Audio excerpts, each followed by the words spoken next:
Director of Business Development at Content Thread. We are a full-service digital agency, specialized in Adobe Experience Cloud and all Adobe platforms. And today I have a great group of executives joining me for this panel. And we personally can't wait to hear their insights and how their organizations keep up with modern day digital transformation. Our topic is agility, efficiency, and optimization. So the way I will run the panel is I will call their names first and ask them a question. So they will have a few minutes to introduce themselves and answer the question. I'll call them in sets of two. So the first to join us will be Sheila. Sheila Lemon. She is from Citrus. She's a CEO of Citrus Advertising. So Sheila. Well, good morning. Thank you so much for putting this together and having us here today. I am the founder of Citrus Advertising, and we are a full-service traditional advertising agency, and we're brand, multi-unit, and we are built to scale. So about 5 years ago, we set out to build a different kind of agency. And that was in 2018, and we had a couple of principles, and it may sound oversimplified, but the first one was to be built as partners and to meet our clients' needs. And it's a distinction because there are a lot of vendors out there, and we are partners. And so what we want to do is keep an eye on our clients. We want to know what their needs are today, anticipate them for tomorrow, and then bring the advertising solutions to market. So from the consumer insights to the strategy, and the end result is, what are your results? Are you driving business because we're a retail agency? And based off of that, we knew we had to change a model that was somewhat old and slow. And so we built everything at Citrus. I'll just use very basic words to be cheaper, faster, and better. Since we're at the Harvard Club, we should probably use agile, nimble, and optimized. But at the end of the day, can we do this for our clients? And so a couple of founding principles on that is that we are tools and technology agnostic. And coming from large agencies, a lot of things are just built in. This is how you have to do it. And it really was not meeting the needs of clients because everything was moving rapidly. And even on the tools, you sign a contract or you think it's the right tool, and within a year, something's changed. So we really wanted to build and partner agnostically on the tools and tech. And then the second thing that we wanted to do was find best-in-class partners. And sitting in a room of talented people like you is exactly what we need, because we are looking for best-in-class and long-term strategic partners to help us for our clients. So I guess fast forward later, through COVID, we're thriving. We've grown every year. And we hope that this model is going to take us for today and serve us for tomorrow. So we're excited to be here and talk with everyone today. Thank you so much, Sheila. And the next one I have to introduce you is Jeff Lam. Jeff Lam is with Toyota. Good morning, everyone. Happy to be here. So my name is Jeff Lam, and I oversee all of digital marketing for Toyota North America. So that includes websites like Toyota.com, Toyota owners, our local site, buyatoyota.com, and inform a lot of the digital strategies to go into certified used and fleet and racing. So a lot of the digital properties. Over the last 3 years, we've actually started a program called Toyota Digital Redefine that works on transforming and modernizing a lot of our digital practices. The three big macro strategies there is personalization at scale. I think Gen AI is going to play a huge part in helping us generate content for that. The second piece is maximizing our owner's website for maximum brand loyalty. So building powerful tools to incentivize our guests to continue to log into our owner's website so that we can continue to build relationships with them throughout the years. And then third is efficiency. So building once, deploying multiple times, building these components at the atomic level so that they can be reused, so that when the economy turns, we can actually continue to still innovate and build products for our customers. So those are kind of the three main digital initiatives that we kind of have. Yeah. Thank you so much, Jeff. So technology, the question will be to Sheila and Jeff. The technology is changing fast and has a more direct impact on all businesses. The question is, from your personal and industry experience, how do you ensure that your organization balances the need for agility to quickly respond to market changes with the need for efficiency and optimization to drive long-term sustainable goals?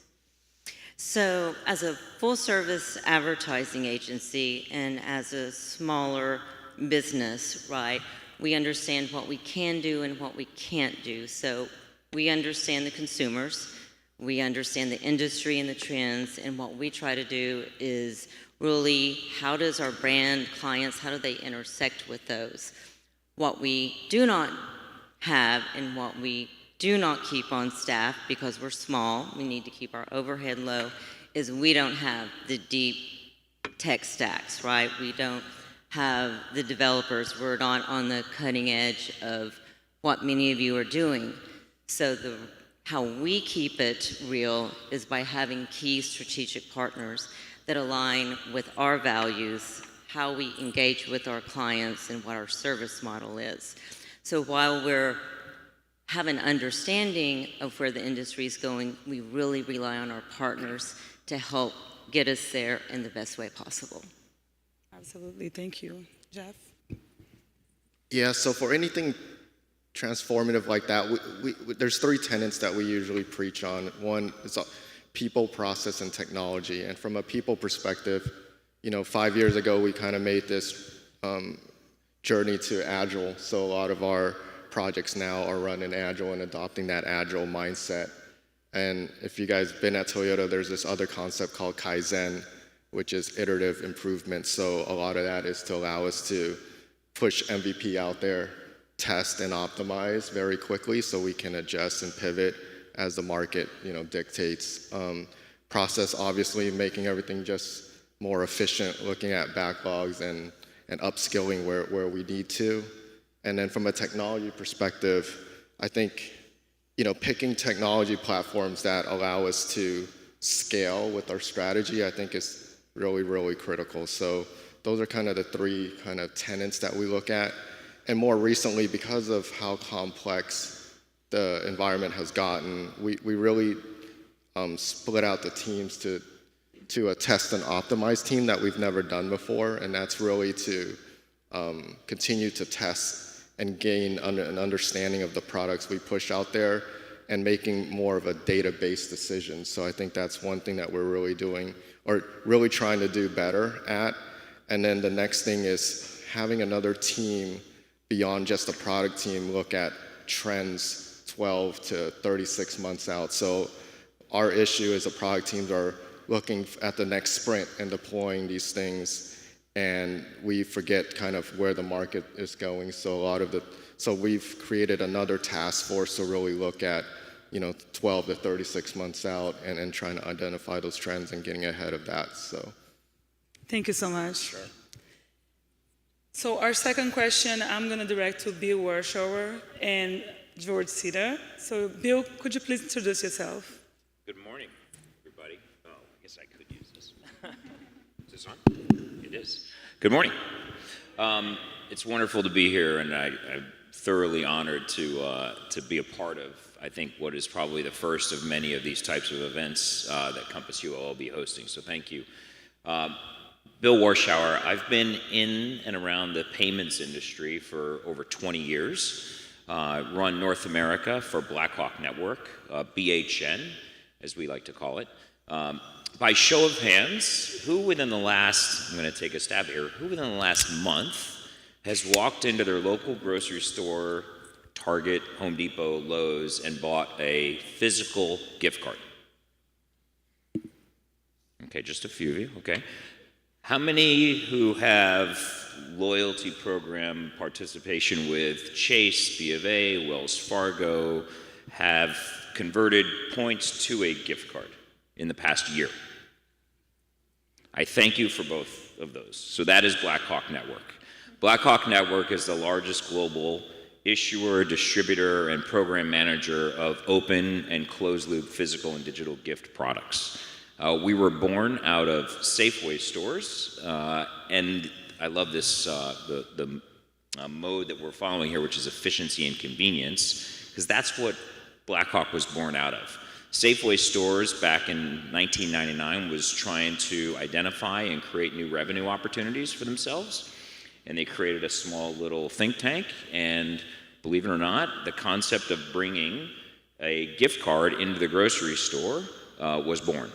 And when you think about the convenience factor, head of household typically walks into a grocery store between 3 and 4 times a week, and the ability to all of a sudden take care of and be able to basically cover off 2 shopping experiences with 1 store visit, gift cards were born.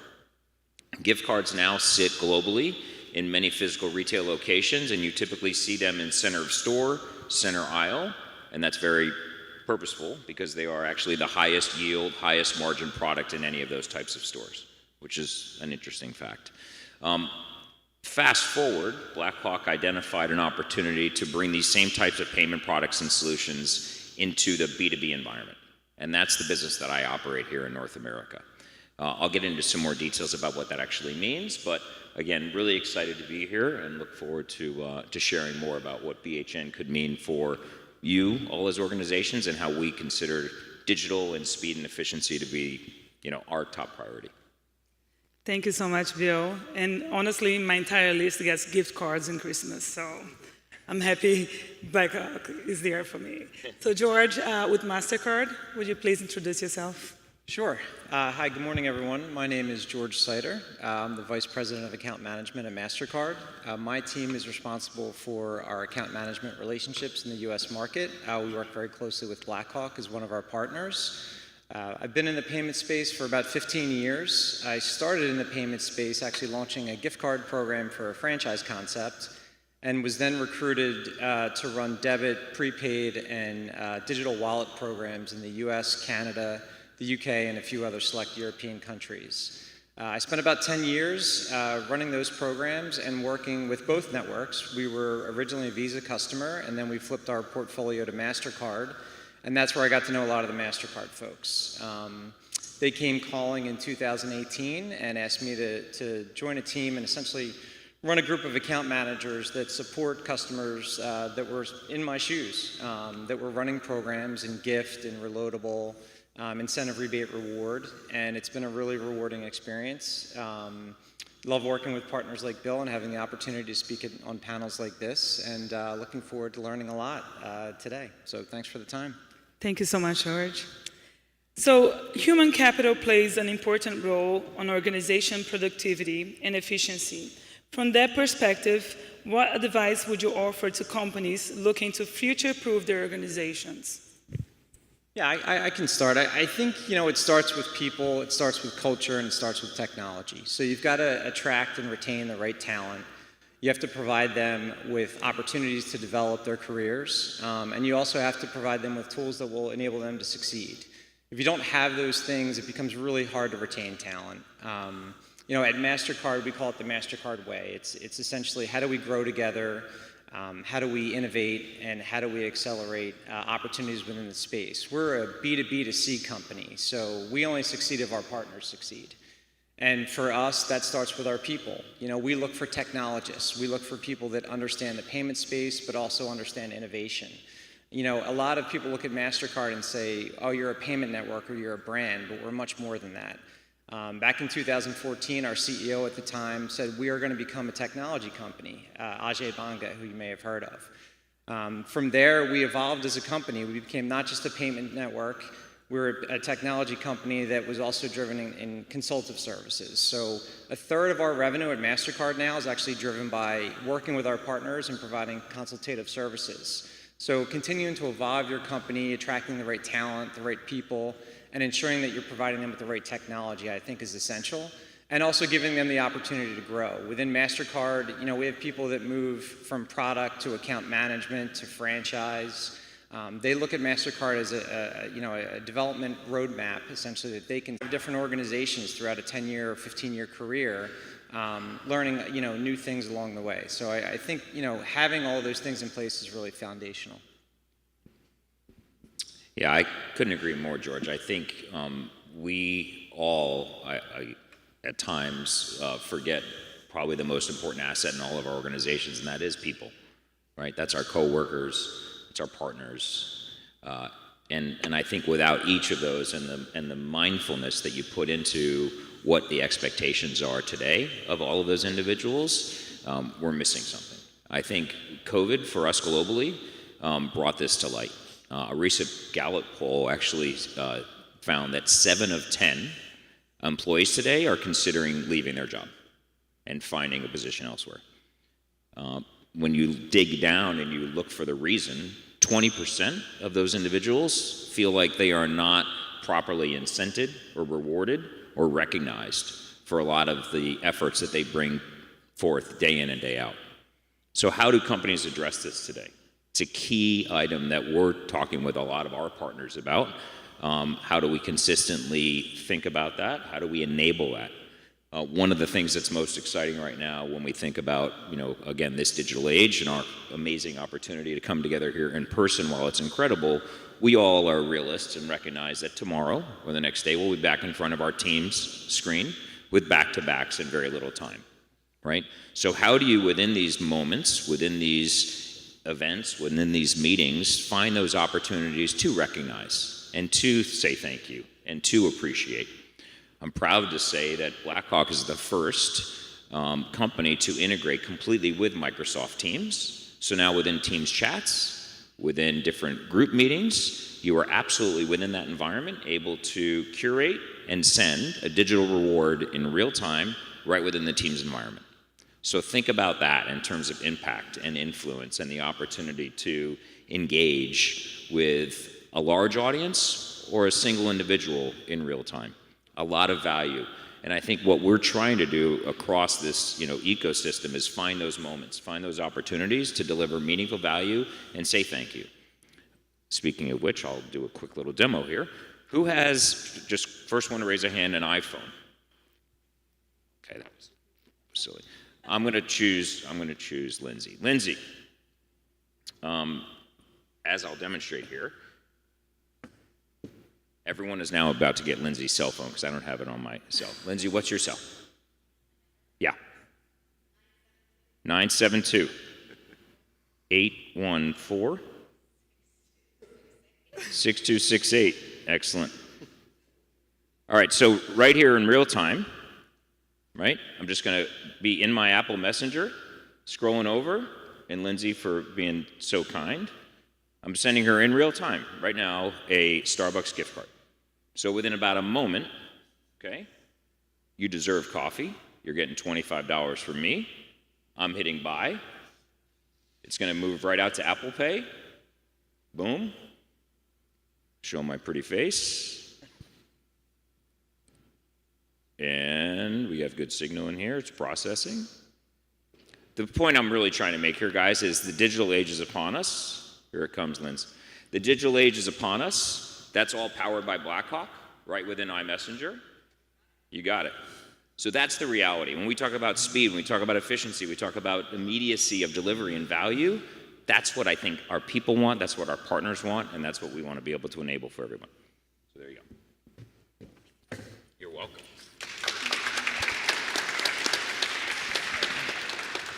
Thank you so much. Thank you so much, Bill. Thank you so much, George. Everyone at home now has Lindsay's cell phone as well, so please send her gift cards. She'll be happy to receive them. Next, I have Claudia Schaefer and Martin Spire. Claudia, would you please introduce yourself? Sure. Can I give you my cell phone number as well? Can you send me a gift card? Gift cards are ready. Gift cards for everybody. All right. Hello, everyone. So excited to be here. My name is Claudia Schaefer. I'm the Chief Experience Officer at Caliber Collision. We are a $6 billion organization. We have 1,600 centers in the United States. We are in 44 states. We are the largest collision repair centers in the United States. So you're probably asking, because a couple of people said, okay, well, what does Caliber Collision do specifically? So when you get into an accident in the United States, you call your insurance carrier, and they usually recommend us. So you bring your car to us, and we restore your car to pre-collision condition. So that is what we work on. It's an industry that consumers do not want to really think about. Nobody wakes up Monday morning thinking, yay, I want to go to Caliber Collision this week. That's not how it happens. And so, the customer experience is really, really crucial, because we do rely on recommendations so that people come back to us or that they refer us to their friends and families. Prior to Caliber, I worked in the restaurant industry for pretty much the rest of my career. I worked for a lot of large restaurant companies. One of them was McDonald's, which is where I actually met Sheila. We worked on the advertising agency side of McDonald's for many, many years. And then eventually I moved to the client side, and I worked on a lot of casual dining brands. I know we have a lot of people from Brazil here, so I visited Brazil a lot. I ran marketing for TGI Fridays, Chili's, Jamba Juice, and I've also held a board position in the restaurant industry, so that is my background. For all of these companies, I have been heading marketing and innovation, and really the goal is to position and market the brand and ultimately deliver a differentiated and seamless customer experience. So that is a little bit about my background. Impressive. Thank you so much. Martin, can you please Hey. introduce yourself? Good morning. So I'm Martin. I actually lead the foundation engineering organization at PicPay. Some of you might know PicPay is the largest digital wallet in LATAM, about a bit over 70 million accounts. Recently kind of joined forces with Banco Original, kind of the original 100% digital bank, first one to be able to open a fully digital account in Brazil. I've been there for a year and a half now, and I joined actually out of Netflix, where I spent probably almost 10 years.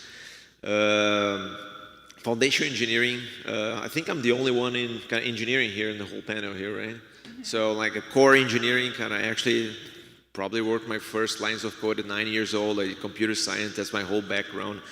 And foundation engineering deals with all core engineering at PicPay, so not directly related to a financial product, but everything that is central. So all your internal platforms, infrastructure, your developer productivity tools, which is kind of one of my orgs, big data, machine learning, architecture, all of those things. And it's kind of interesting because it relates directly with our kind of subject of the panel here too, kind of my two main tenants in the organization here, making sure all my developers are really efficient, they can actually deliver product really quickly, and at the same time I'm actually not expending too much at AWS. So that's like really, really important to us, which is super, super hard at scale. How do you do that with thousands of engineers and make sure no one actually does something really, really bad and causes a big problem at the end of the day? So. At Netflix, I did basically the same thing. I went through I started architecture when Netflix started, I think it moved to the cloud in 2011, I think, if I'm not mistaken. When cloud was this new thing, so I worked in architecture back in those days, trying to come up with a lot of the tools that you guys might heard of. Been through data, machine learning, your recommendation algos, you name it. So that's basically my background. Thank you so much for your introduction. So, as tech leaders, what are some of the common challenges that companies face while trying to simultaneously improve agility, efficiency, and optimization? And how have you overcome these challenges in the past? Yes, definitely, right? Organizations, and especially us, and I'm sure everybody else, you have to work on all three at the same time: agility, optimization, and efficiency. And finding that right balance is very key. So for us, agility, it's all about innovation. It's really working very smart, quick, taking risks, but also being very flexible. It's all about failing fast so that you can really understand what is going to work, what is not going to work, and is this really going to differentiate you? So very important, and the skill sets for that are a little bit different than what you need for the other two, which is optimization and efficiency. Optimization and efficiency for us, it's working on things that are closer in. It's really squeezing everything that you can out of what you have. How do you fine-tune things and how do you make it work harder for you? So at Caliber, just back to my industry, it's amazing. So how many people here have bought a new car in the last couple of years, right? Isn't the technology amazing? I mean, it is like a walking computer, a driving computer, not even walking, driving computer. It's just amazing how much that has evolved and what is still to come. So like really interesting when you think about the facts. One of the things that we know is that gas cars have 1,500 microchips in them. And if you have an electric car, it's 3,000 chips, microchips. And that is just mind-boggling because now from a collision perspective, when somebody gets into an accident, it's not only that we have to fix the mangled metal on the hood or on the door or on the fender, we also need to now fix all of these microchips. And these microchips are super important because they are the ones controlling your safety systems and your emission systems. So we need to ensure that everything is working and that everything is connected. So ultimately, we need your car to be safe to drive so that when you leave our centers, that you obviously, are leaving and you are safe back on the roads. So that is what we focus in on. So when I think about agility, there's no playbook out there, right? Everything has evolved so quickly, everything is evolving so quickly. There's no playbook that we can follow that says, oh, this is how you need to address it.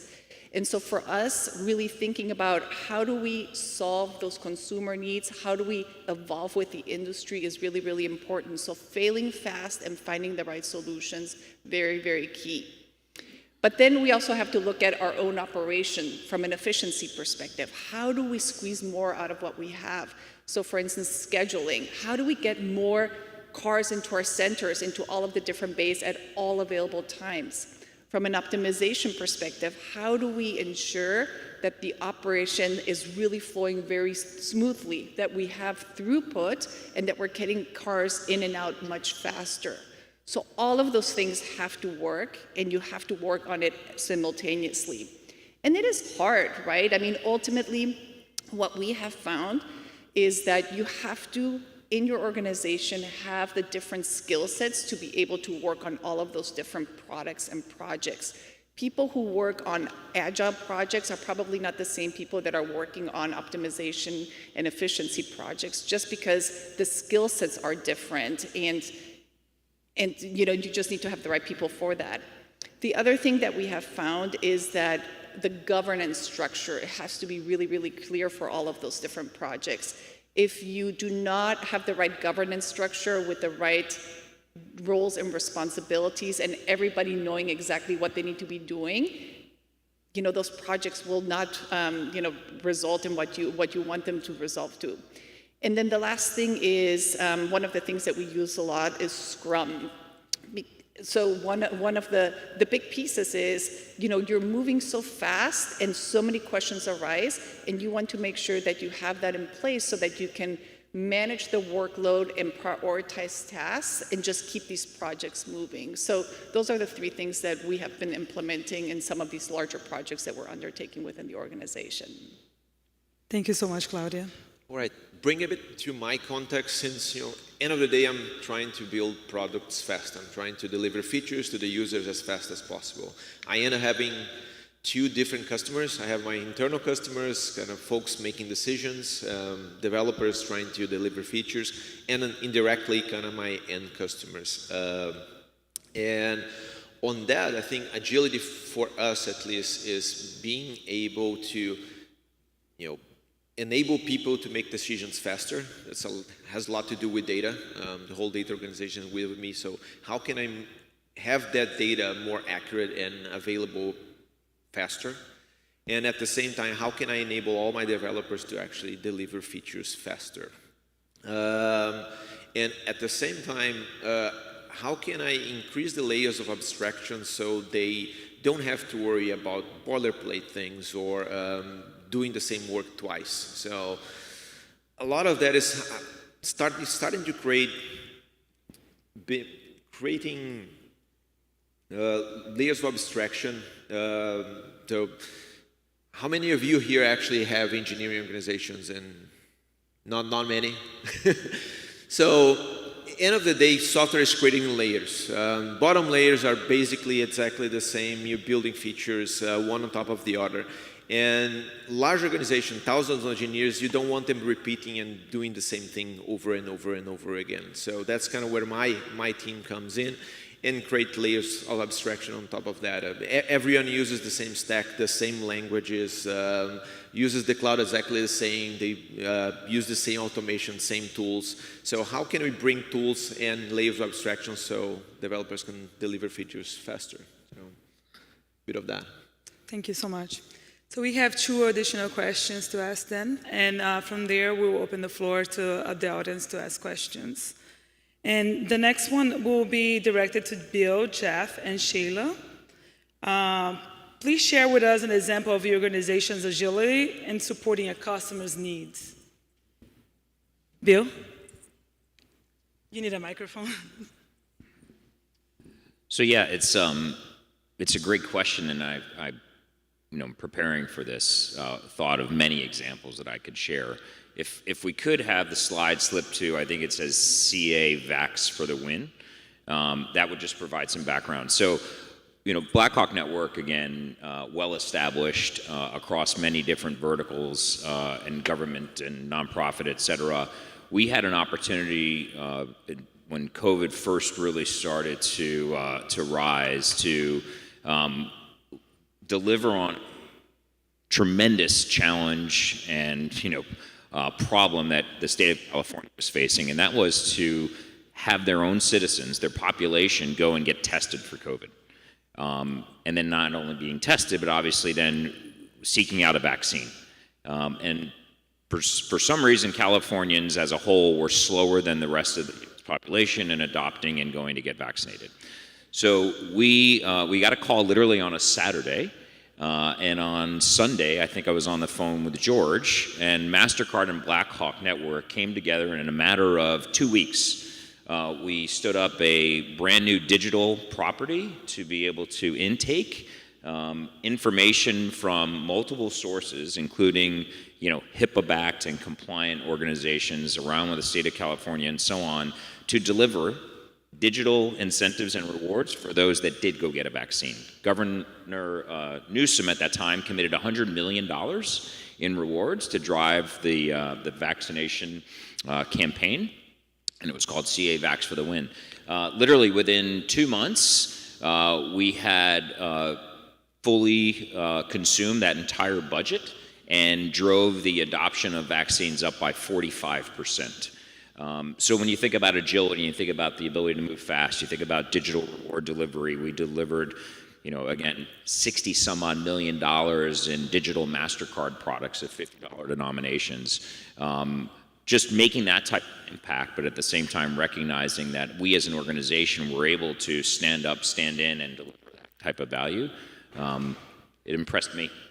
It impressed a lot of folks. It's definitely impressive. Yeah. Thank you. Thank you so much for sharing. Jeff? Yeah, I think for us, because we're such a large enterprise globally, like agility may mean, speed may mean a little bit different for us and maybe similar to some of the other companies out there as well. But I think with Agile and Scrum, what really helped is that there's a champion to make these real-time decisions. And I think helping prioritize that really helps. And I think one of the examples that I can think of is because of these microchip shortages and precious metal shortages for the batteries, our supply chain has taken a hit over the last couple of years. And a lot of our tools around on Toyota.com is powered by where you live as well as the inventory available in your area. So without the inventory, the experience you get on the website is subpar. So one of the decisions that we had to make, because we don't really control manufacturing, was really to try to change that business logic and trying to get, rather than showing ground stocks that are in transit or being built, so that the website still continues to function like it should. So we had to really quickly pivot. That was, that spans over several divisions that we had to make those decisions.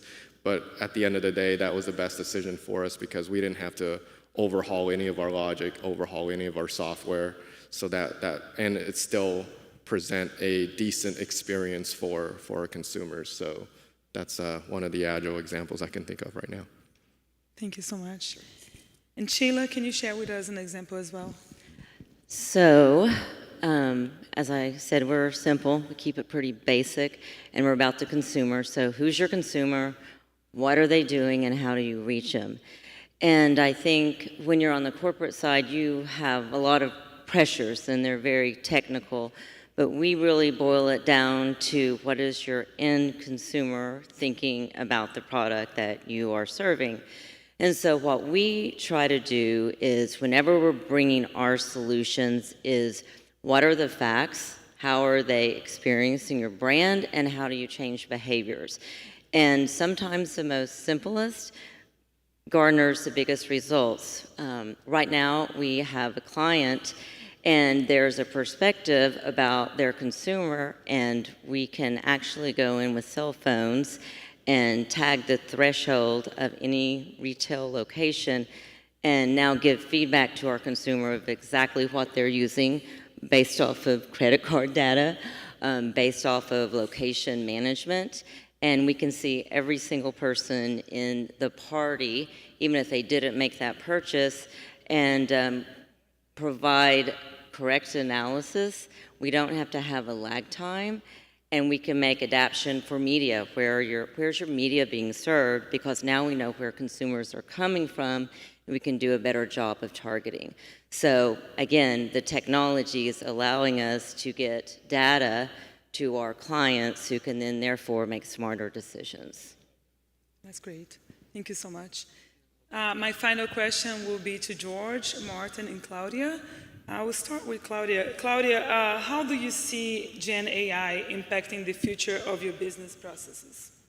Yes, I mean, definitely Gen AI will have a huge impact. So as we talked about a little bit earlier, cars are just getting so smart and smarter every day. And, as an organization, we're scaling. We're the largest right now, and, our aspirations are to double and triple in size. And so with that, there has to be that intersection of AI and how that is going to help us. And AI ultimately, what it will do for us is to make more real-time decisions and more dynamic decisions. And that is going to be very crucial for us. And the way we think about it, or the way I think about it, is ultimately let technology do what technology does best, and let humans do what humans do best. There is a differentiation there, and that is what I think, all need to strive for. Thank you so much. George? Yeah, for MasterCard, I think AI is about optimization. We look at our partners and say, how can we help you optimize your portfolio? If you're an American Airlines partner, as an example, how can we help use AI to optimize the personalization experience of a card holder?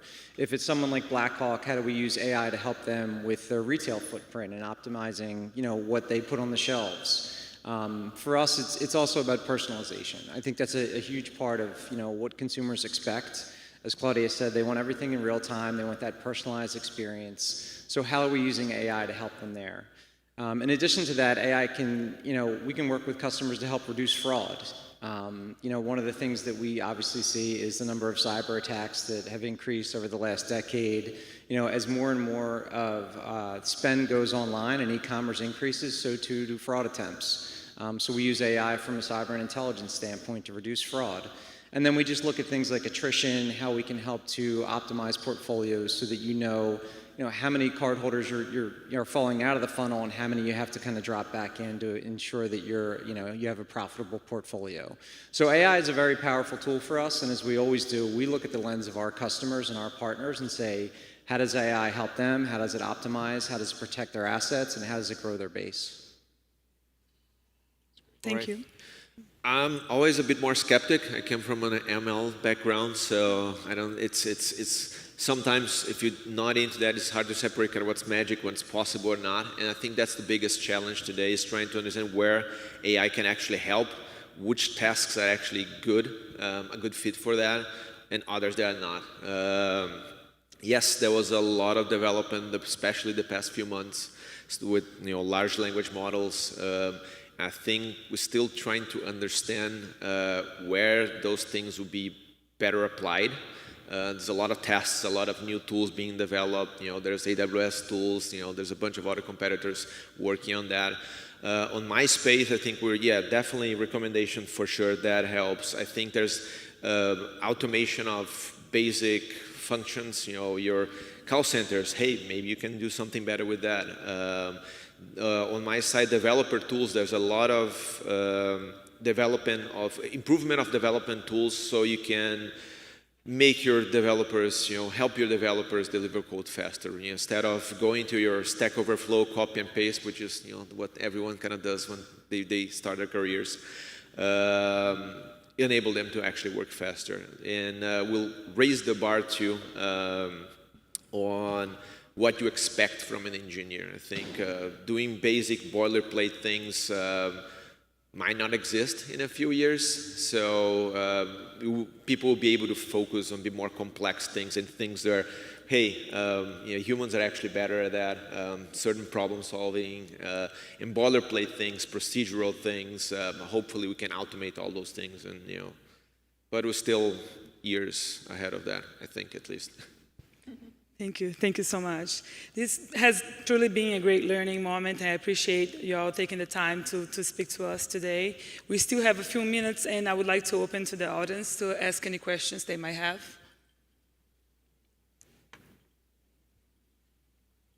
Note takers? Had their coffee. Still some. You need to send a gift card. Yes, we need to start sending gift cards. Give me your cell number. Magic can happen. If there are no questions for to the panelists, we will close the panel then a few minutes earlier. Thank you so much for your time this morning.